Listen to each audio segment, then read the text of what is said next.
healer in her community. Margaret Jerome was the daughter of Louis Jerome, the last traditional chief of her community. So Dr. Palmater comes from a history of a warrior, a healer, and a leader. And it's no surprise that she has adopted these very qualities to lead our people. Dr. Palmater completed her doctorate in the science of law at Dalhousie University Law Faculty in 2009. She holds a Master in Laws from Dalhousie University in Aboriginal Law, a Bachelor of Laws at the University of New Brunswick, and a Bachelor of Arts with a double major in Native Studies and History from the St. Thomas University in New Brunswick. She was called to the bar in New Brunswick in 1998 and is a member of the Law Society of New Brunswick, the Canadian Bar Association, and the Indigenous Bar Association. She is a professor, author of many publications, and has recently been named Women of Distinction in the Social Justice category at the National YWCA Women of Distinction 2012 Awards. She is a mother of 2 sons, Mitchell and Jeremy. Pam has a powerful personal story that saw her, at one time, living in poverty as a single parent, to pursuing her goals and staying focused on our First Nation worldview in becoming the amazing person she is today. I could stand up here and introduce her for hours on her accomplishments, but many of you could actually find a lot of this on the internet. Pam has unofficially become our Idle No More national spokesperson, and I say unofficially because, just that it's a grassroots movement.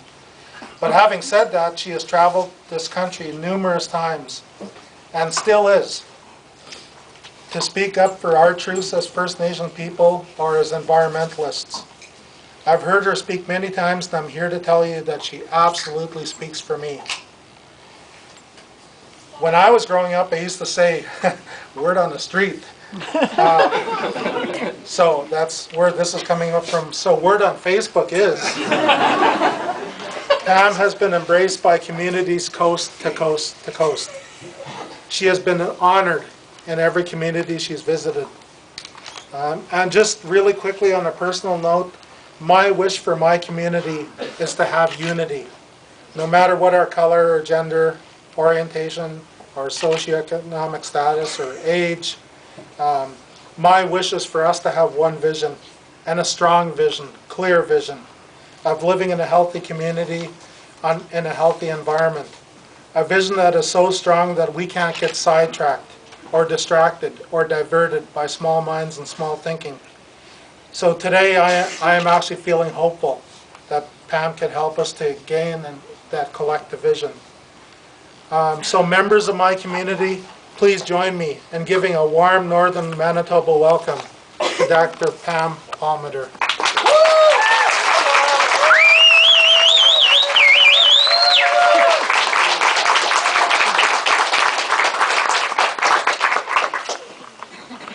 Okay, 2 things. I totally sound like a nerd with that introduction. And I don't know if it sounds so great to say you can just Google me on the internet and find stuff, because my kids would be like, that's so embarrassing, Mom. But thank you for that introduction. I'm honored to be here on Nelson Cree Nation territory, and the territory that's shared with all of our treaty partners. Chief Dumas, thank you for bringing me here, and Niki and all of the organizers, thank you for this. I have a pretty tough job of trying to make legislation really interesting. And for any of you who don't know a lot about the Idle No More movement, part of the reason why it came about is actually because of the legislation, the whole suite of legislation that Harper's trying to impose on both First Nations and Canadians without consulting with them, getting their consent, or even talking to them, or having any venue for them to exercise their voices. And so Idle No More and what I'm about to present to you today really impacts all of us. Even if you see the words First Nation in the legislation, it's impacting all of us to a significant degree. And I consider it an imminent threat. And obviously grassroots people across the country consider it an imminent threat, or we wouldn't have mobilized Idle No More literally overnight. That's not to say that we haven't had Indigenous movements all across the country, because we have. We've had, many, many heroes in the First Nation context trying to defend our lands and treaties. But in terms of this legislation, it was the grassroots people who stepped forward, and a large number of women who took on that leadership role. And I want to thank you for doing that all over the place. In the Northern Territories and the Southern Territories, all over the country. The most impoverished people in this country, the most oppressed people in this country, have said, we're the ones who will stand on the front lines, Canadians. All you have to do is take 5 minutes and learn a little bit about why we're on the front lines and stand beside us. And so that's what this is all about. I'm a very long-winded speaker, and I ad-lib, and I always forget about what's on the screen, so I'm going to apologize ahead of time. I'm trying to combine really what Idle No More is with all of the legislation, and I'm not going to be able to get to it all today, but if you're interested, there are videos online. The vast majority of us in this room have access to internet and computers. It's very easy today to make yourself educated about what the issues are. So any Canadian in this country who doesn't take the time to learn about what our history is, the real history and all of it, who doesn't take the time to understand why we're participating in Idle No More, it's not about ignorance or lack of understanding anymore. It's willful blindness, because we all have the ability to do that. And so what I'm asking today is that you'll take a few minutes, just think about what it is that I'm presenting. Not to say that my way is the only way, obviously. We all have our own different perspectives. But in terms of understanding, why are we so concerned? Something has to be an issue here. It can't just simply be a matter of First Nation complaining. Or we wouldn't have a movement right across the country, supported in the United States, supported in major countries all around the world. Some of the first countries that were covering this were overseas, saying, well, this can't be true. Surely there can't be First Nations without running water in this country. That can't be true. It can't be true that there's people who lack sanitation, or that we have 20 years less of a lifespan because of purposeful chronic underfunding of our communities. That can't be true. And when that caught on fire around the world, that Canada has been selling a myth to the rest of the world, then we had international solidarity. And then Canada eventually caught up and the media started focusing on it. So I think it's really important that we pay attention to this movement, because it is a grassroots movement. But the fact that it's a grassroots movement doesn't mean that the First Nations leaders aren't involved. Right? Grassroots is everybody in our communities.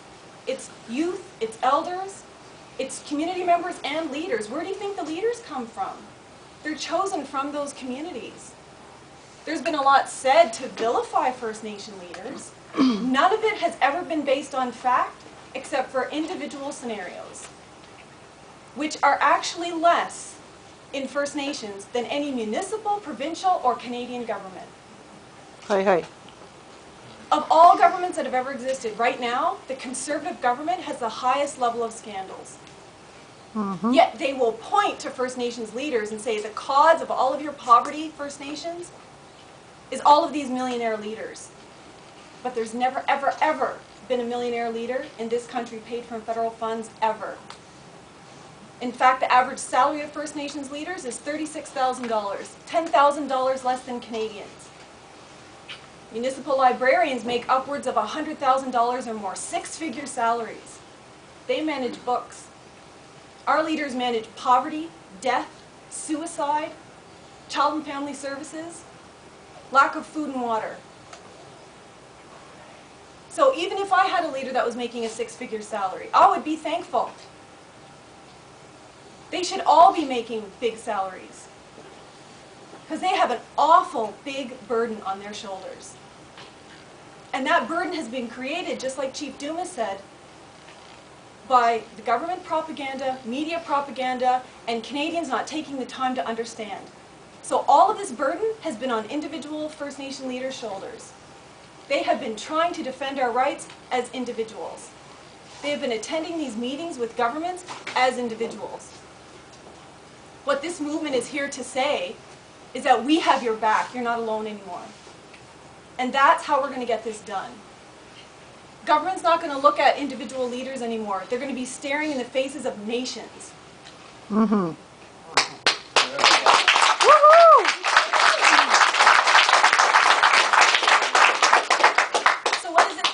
More movement based on? It's really based on the treaty relationship. And there's lots of different treaties across the country, different ones here in Manitoba, but you can draw out fundamental principles from the treaty relationship. One, that it's nation to nation. We're not talking about the Canadian state looking at First Nations as minority or ethnic groups or stakeholders or interest groups as one little group of Canadians. Many of us don't consider ourselves Canadians. And that's not an insult to Canada. That's respect and pride in our sovereignty as strong independent nations, which we never gave up, not in a treaty or any other agreement. That's what this Idle No More movement is about. Instead of hiding our sovereignty and denying it, we're standing up and saying we're proud of it. And this actually benefits Canadians for us to be proud of it. Because all of the Canadian policies right now today that maintain us in poverty purposefully cost Canadians far more money than if they just did simple things like equalize funding in education. If they only did that and nothing else, that would bring $179 billion in gross domestic product to Canadians. So if you can only think with your wallet, why on earth would we be paying for poverty when we can pay for mutual prosperity? And that's what the treaty relationship was about. Mm-hmm. The other thing about the treaty relationship, and you'll notice about this Idle No More movement, people call it protests, people call them blockades. But what's the one single factor, whether it's a teach-in, march, rally, or anything else? They're peaceful. All of them are peaceful. And we didn't have to tell our people to be peaceful either. Why? Because every single action that we've taken in Idle No More has been grounded in our culture.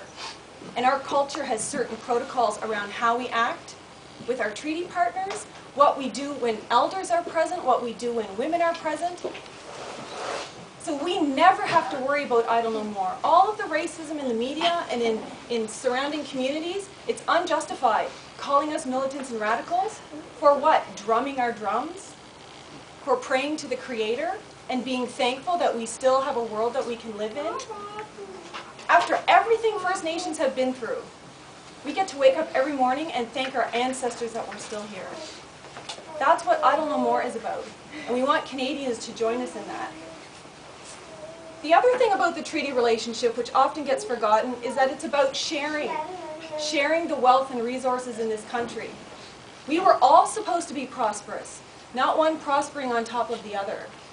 And that's what's been happening for too long. It's convenient and it feels good because Canadians have, for the most part, have great jobs. They have most of the power, the political power. They're tied into the corporations. They have the good life that liberal democracies are all about. But that's denied to First Nations by all of Canadian laws. And that's what we want to change. Not just the laws that are being imposed now. All of Canadian laws that continue to oppress Indigenous people.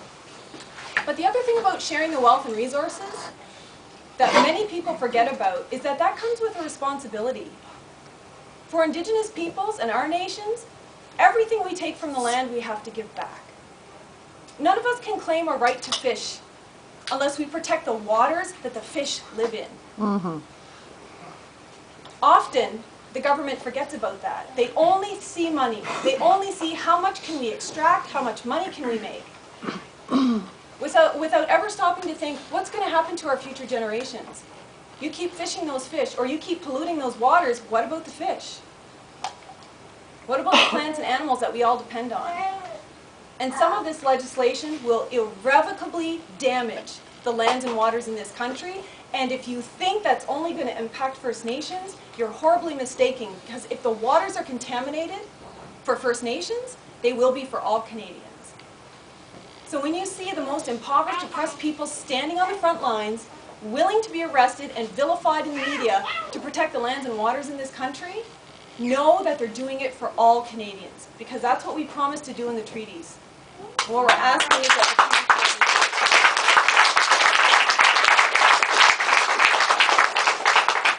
the other thing about this movement, and why I'm presenting on the legislation, is because not just about the lack of education in this country around First Nations issues, but the denial of our actual history, the denial of what's happened, all of those uncomfortable things that we don't want to talk about, because people say, oh, that's just about guilt. It's not about guilt. You cannot correct anything on a go-forward basis or prevent repeating those same mistakes unless you know what those mistakes were.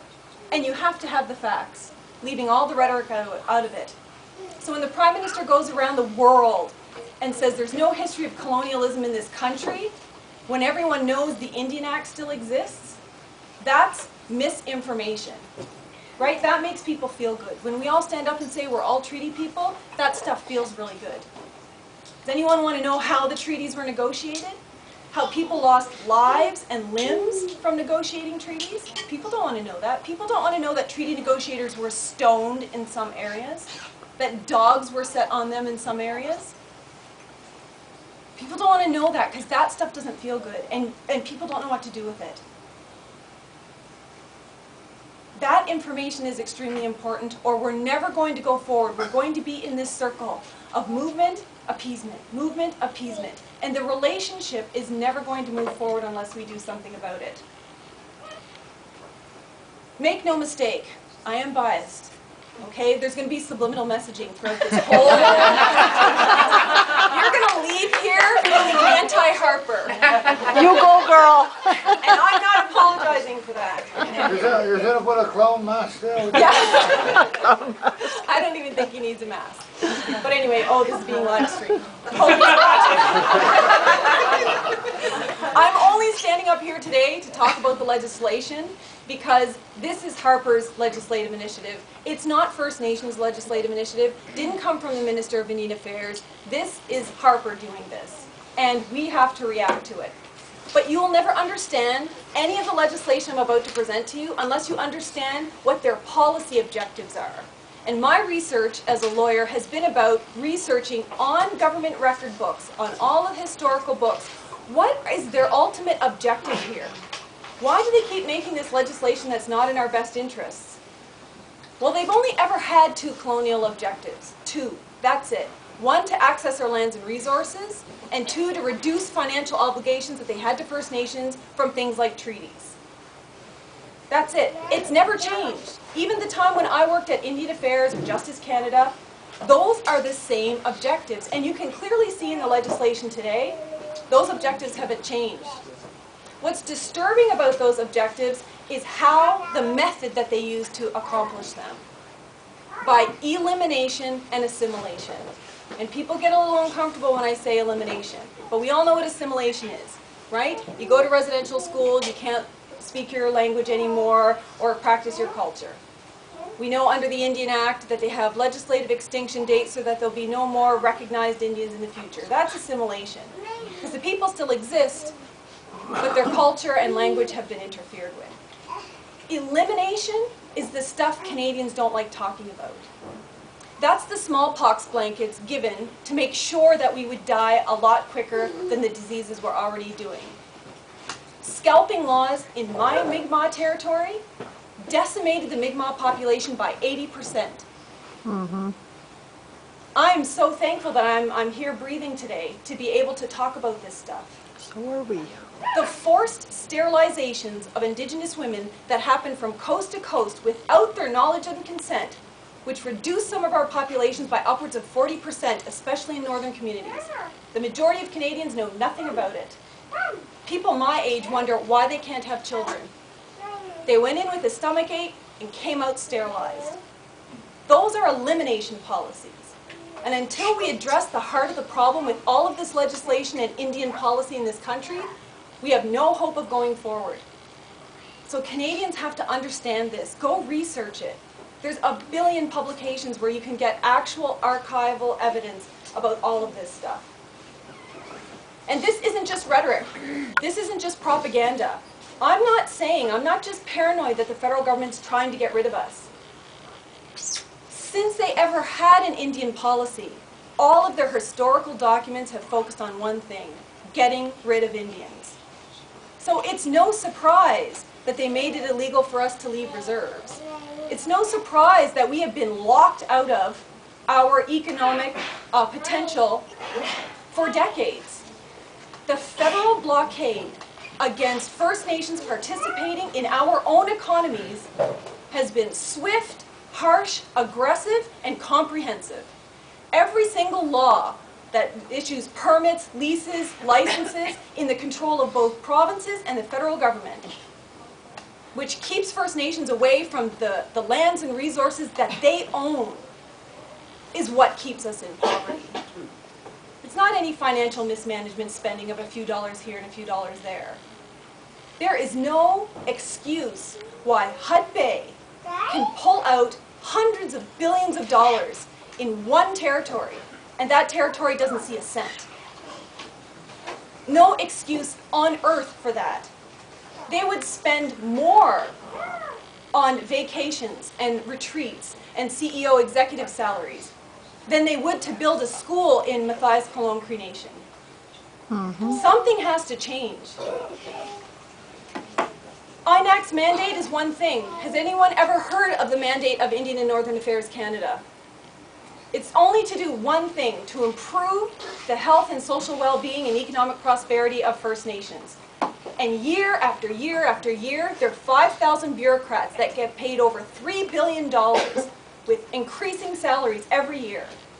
Fail First Nations.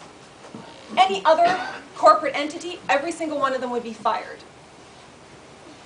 I think they should all be fired. Put that $3 billion in our communities for water, education, and housing, and see what a huge difference that would make.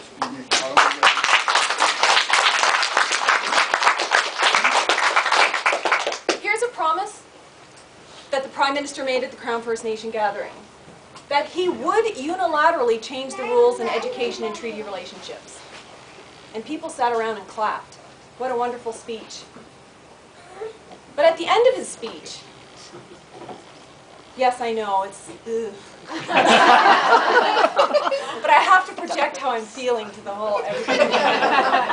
But he also made another promise, and he said, to be sure, our government has no grand scheme to unilaterally repeal or amend the Indian Act.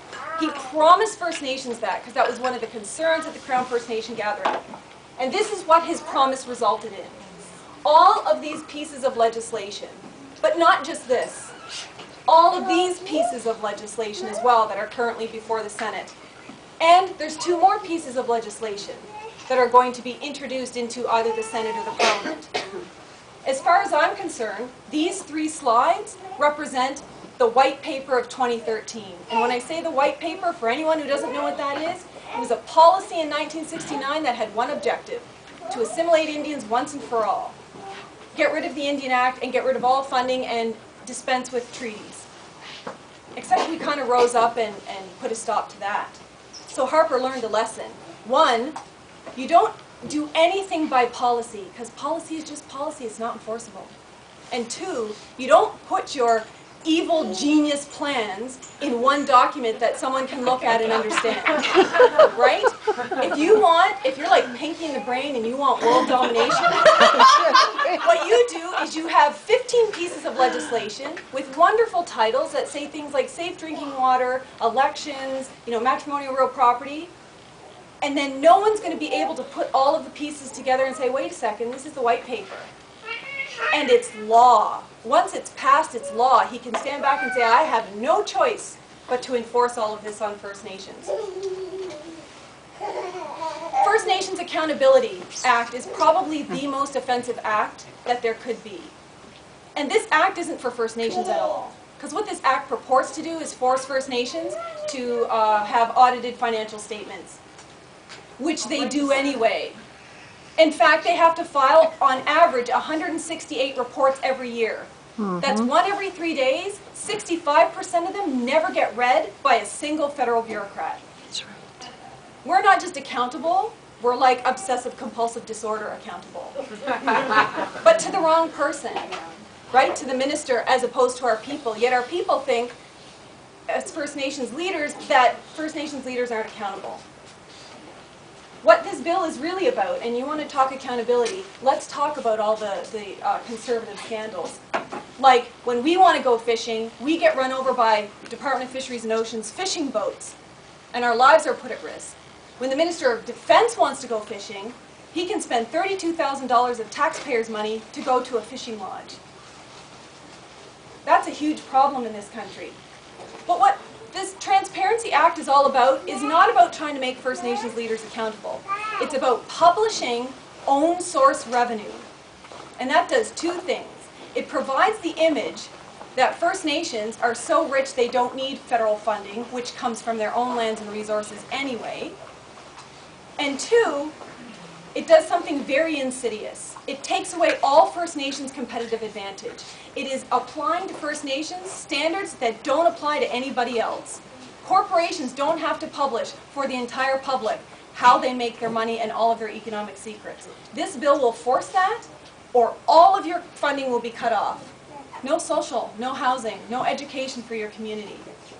So they say they want us to be economically viable, but they pass legislation to make sure that we're not. Rob Clark's bill, C-428, and this is going to be the fastest legislative teach-in you ever had, because this is actually a much longer process, but Niki will have a heart attack if I go too long. So, 428, the Indian Act repeal. Rob Clark, the Member of Parliament, has said that this bill is to empower First Nations, help them be self-governing, get them out of the Indian Act. And it does several things, like we all hate the Indian Act, so they're going to decrease the application of the Indian Act to band members. Band members would say, that's great, we hate the Indian Act. But why are they doing that? Why are they not making the Indian Act applicable to off-reserve band members? Well, what you have to know at the same time is all of the other policies that they're working on at Indian Affairs to change all of the funding formulas to on-reserve band members only. And when you know that, and then you also know that 50 to 90% of all band members live off reserve, imagine getting 10% of your funding instead of 100% of your funding. That would literally devastate First Nations communities in this country. But they will never, ever tell you that in this bill. Every single bill that I present right now has some kind of Trojan horse inside of it. But you have to get beyond the fancy title and all of the propaganda to actually see what it is. Yes. Okay, this is kind of outdated now that he's on leave. Did you really have to? There's another bill, and it relates to matrimonial real property, and it deals with rights on reserve when couples break up, or it's supposed to do that. It's heralded by the Conservative government as preventing violence against women, as bringing equality to Indigenous men and women in this country, because the presumption is that on every single First Nation, as soon as a couple breaks up, women all get kicked out of their homes and have to live on the street. That's another stereotype that hasn't been borne out by the actual statistics. They will argue that, well, of course this happens because the name on the home on reserves are always in the men's name. All you have to do is apply for an access to information request to Indian Affairs and find out, actually, most certificates of possession for homes on reserve are held in the women's name. So they don't just not tell you the facts, they lie. And the Auditor General has found them lying to Parliament over and over and over again on which file? Just First Nations. Which is why you see a disgraced Minister of Indian Affairs. He would rather spend his time advocating so that a Canadian citizen doesn't have to pay taxes than spend one single day of his mandate advocating on behalf of First Nations. No wonder we don't know anything about First Nations issues. They're failing miserably in their mandate. But and it's not just First Nations who don't like Harper. Just very short. Children all over the world are scared of Harper. And there's a good reason why. Because this bill, which purports to help First Nations women, won't do any of that. There's no money for access to justice.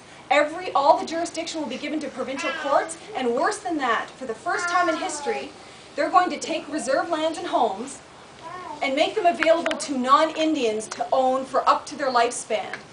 And they're also attaching this bill to the First Nation Property Ownership Bill. So these non-Indians, and keep in mind some First Nations have an out-marriage rate of upwards of 80%, can use and occupy these homes and reserves to the exclusion of Indians, transfer those lands to other non-Indians and sell them in conjunction with this other bill. What does that do? It violates the Constitution, it violates our treaty rights, and it even violates the Indian Act. Because all of our reserve lands 0.2% of all of our territories that we ever had are now in 0.2% of our reserve lands. And they want to take the rest of that away and share it with Canadians. Are you serious? I mean, there's housing backlogs on our First Nations for a reason. Then the Elections Act. They're saying they want to change things to make it easier for First Nations. That's not what this bill is about at all. What this bill is actually about are new ways to imprison First Nations. Because for only First Nations, you have significant fines and prison terms for opposing an election in your community. And for any non-First Nations people in here who doesn't understand what that means, many of our communities are traditional and don't participate in elections, or we do ceremonies or oppose every single election that happens in a community because we don't believe in the Indian Act process. Those people will be silenced swiftly and harshly by being sent to jail. And who gets to decide that unilaterally? Not a judge, the Minister of Indian Affairs himself. So when they say they're trying to empower First Nations, we're actually going backwards to being more paternalistic and more controlling. We're not even going to have a right to protest in our own communities and say we don't want your Indian Act election here. And who's already the most overrepresented population in all prison systems in this country? Indigenous people, right? Fastest growing prison population, Indigenous women.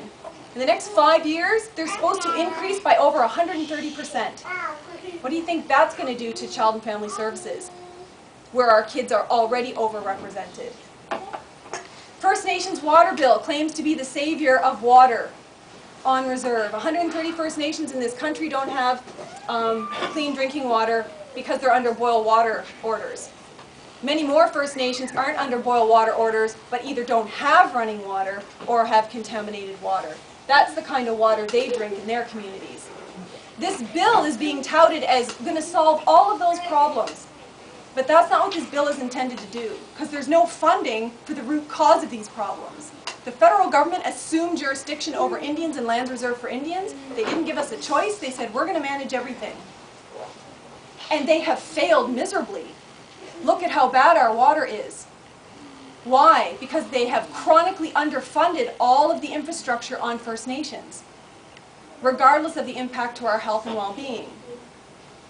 So if that's the root cause, and you pass legislation which is going to say how many more regulations you have to follow, how many people you have to hire, how much monitoring you do, how much infrastructure you have to build, and you're not going to get a cent to do it, where do you think First Nations are going to be?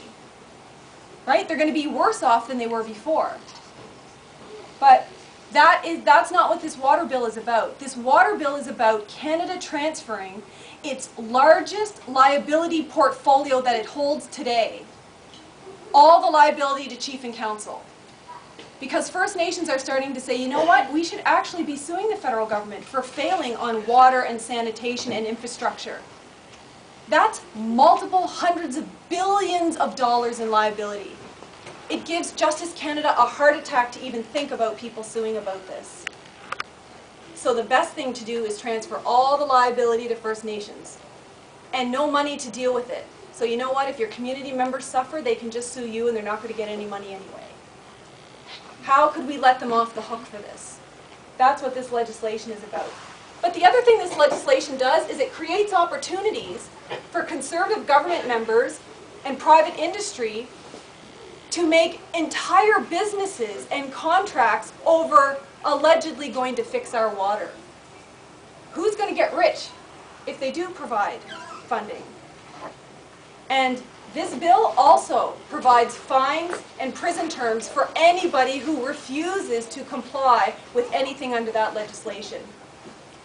The omnibus bill you probably all know about. The I Don't Know More movement has a billion signs saying Bill C-45 is problematic for all Canadians, not just First Nations. For First Nations, it changes the land surrender provisions and puts all of our reserve lands in jeopardy.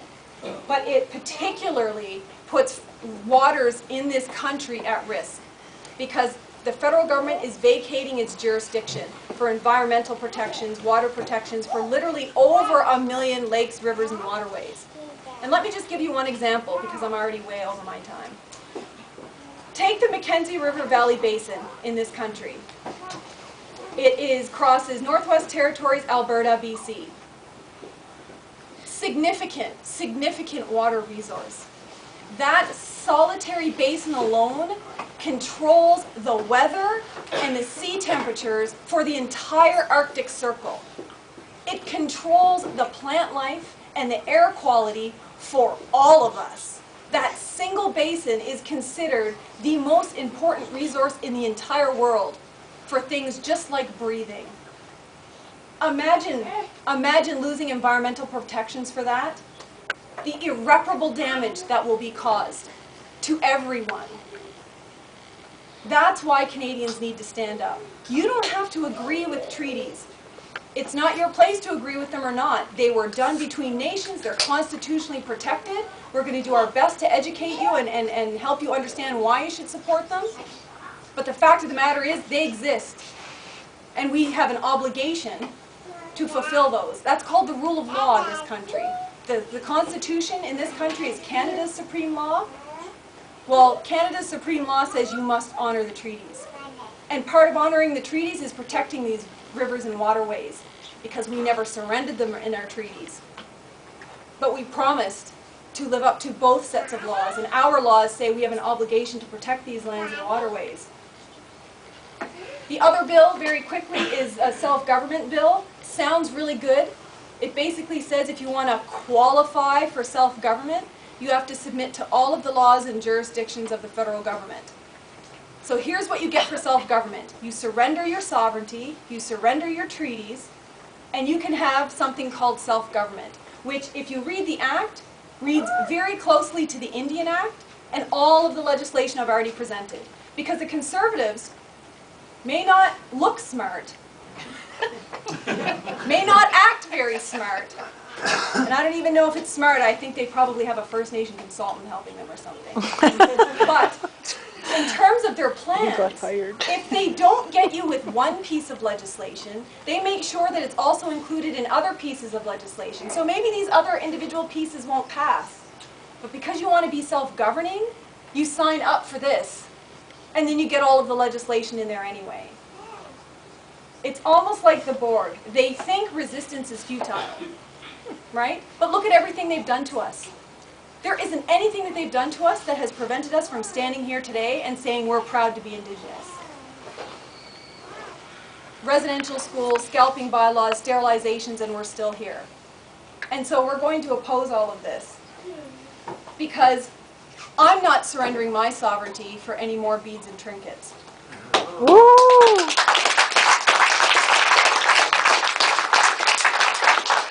When mining companies come to our communities, the beads and trinkets of the past, jobs and training, that's over.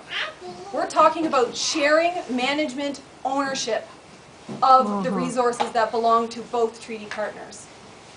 The billions of dollars that are taken out by all of these mining companies and oil companies, that's going to stop. So they're going to have to come to the table and respect all of our rights. There's a First Nation Education Act that's going to be introduced. It's almost unanimously opposed by the majority of First Nations in this country, and for good reason. Because most of us have a treaty right to education, and they're proposing to nationalize that right for one solitary purpose. Because once you nationalize and legislate that treaty right and make it a program and service, you can cut funding any day of the week. Because they never put funding in legislation. With a treaty right, they're forever. They're for as long as the grass grows and the sun shines and the river flows. There's no end date to those. So if we agree to this, we have surrendered our treaty rights and dishonored our ancestors, both of our ancestors. First Nation Property Ownership Act is far worse. It purports to break up First Nations communities by giving out individual parcels of land that can be sold to corporations like Enbridge or individuals. It's based almost exclusively on the Dawes Act from the United States. And if you want to know what actually happened in the United States when they put this in place, First Nations lost 2/3 of their lands, reserve lands. 90 million hectares of protected treaty lands, lands that are considered to be untouchable, gone. In 2 generations, over almost 100,000 Indians were made homeless in their own territories, and they never even moved. They promised that it was for our well-being, that it would create wealth on reserves. that this would be the answer to their housing problems. And what happened was, after the first few years, they stopped giving it out to individuals, and they started giving it out to militaries and large corporations and mining companies. So all of this land didn't even go to First Nation individuals. So you know exactly where this First Nation Property Ownership Act is going to go.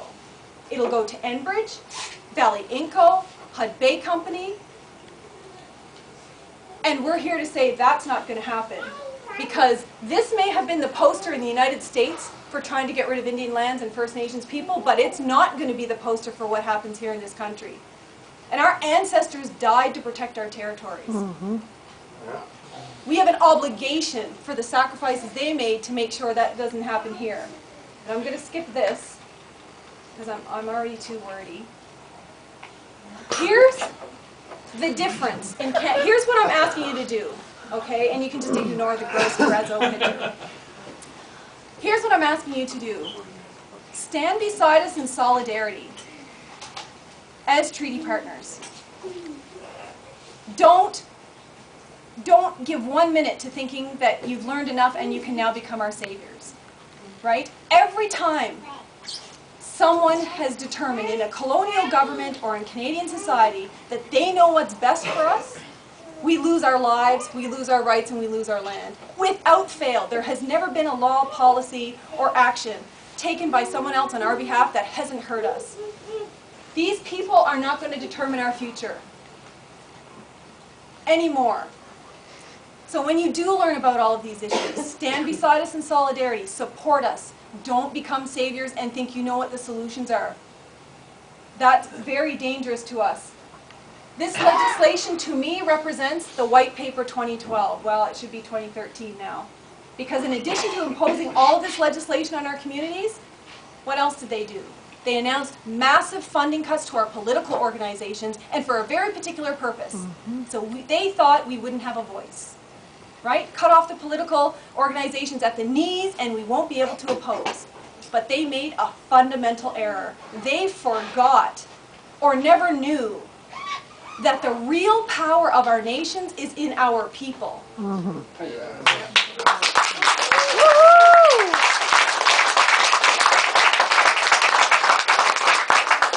All of our organizations could be gone tomorrow, all of those political organizations, and I don't want that.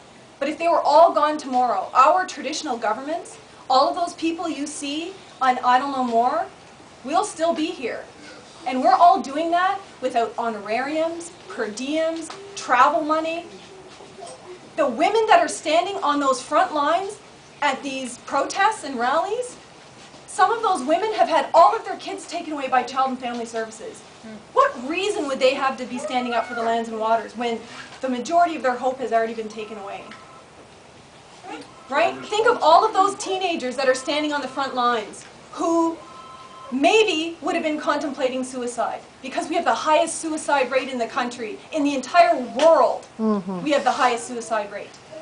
If this movement does nothing else but give a little bit of hope and stop some of our young people from committing suicide, then we've already won the battle. Because the future of our nations depends on us having a generation, us having the next generation. And if they're all in Child and Family Services or in prisons or committing suicide, we don't have much of a future. So forget about First Nation rights and treaty rights. If nothing else, think about First Nations as human beings. You want your kids to live healthy and happy futures? So do we. We just want to exist. And so we're asking, find ways to find commonalities. Find ways to understand the treaty partnership. There's lots of things you can do, and I won't read them all out. But most of them don't cost any money, they don't take a lot of effort, they don't take a lot of time. Right? Writing letters. Asking, so you know what, I'm going to babysit your kids today while you go on the protest. Or I'm going to make sandwiches for you while you drive the elders to a rally. You know, or I'm going to come to this teach-in. Every single one of you has done something to contribute to Idle No More by just sitting here. And sitting here with an open mind about what comes next. What can we do? Because it's important. This isn't a political game. This isn't about rights. Our lives are at stake. And they have been for quite some time. This isn't new. It's just that now we have an additional imminent threat and we need to do something about it. This is all the reasons why we're idle no more. Just like Chief Dumas and others have said. And I'm going to leave you with one thing. I hope it works. It's a video made by Jasper, and it's called Inglorious Idle No More. And every time I watch it, I think there's no other person I would want to be than an Indigenous Mi'kmaq person. I'm so proud of our people. Because the other thing this Idle No More movement has done is shared how beautiful we are as people with our treaty partners. How beautiful our culture and traditions are. That contrary to the image of a savage, heathen, and uncivilized person or people, it's because of our civility, our kindness, and our generosity that any Canadian even gets to set foot in this country. That we have treaties. It's because of our civility and peace. And I think that's something to be honored and shared and remembered. So I'm going to try this. If it doesn't work, I'll sing. How do I turn it up? Okay.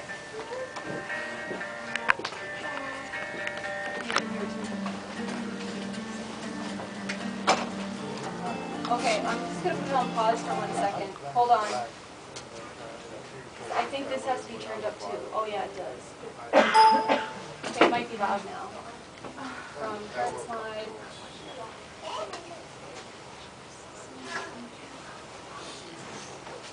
I stand before you today to offer an apology.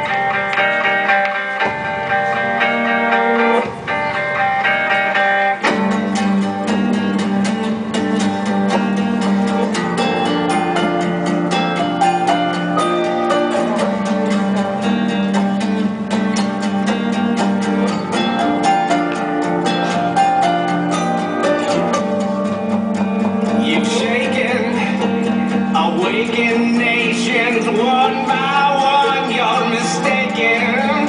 If you thought we'd stand by anymore in your inglorious fight for more, how can you sleep at night knowing all that you know, ignoring the third world countries scattered throughout your soil? You tried to assimilate and eliminate all that we won't let you win, we won't let it go. Well, I stand here, I don't know more in this inglorious fight for more. Well, I stand here and fight alone in your inglorious fight for more. Your inglorious fight for war.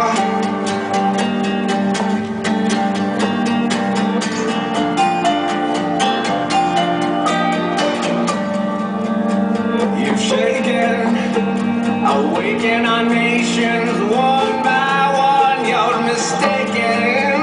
If you thought we'd stand by anymore in your inglorious fight for more, how can you sleep at night knowing all that you know, ignoring the third world countries scattered throughout your soil? You tried to assimilate and eliminate all that we won't let you win, we won't let it go. Well, I stand here, I don't know more in this inglorious fight for more. Well, I stand here and fight alone in your inglorious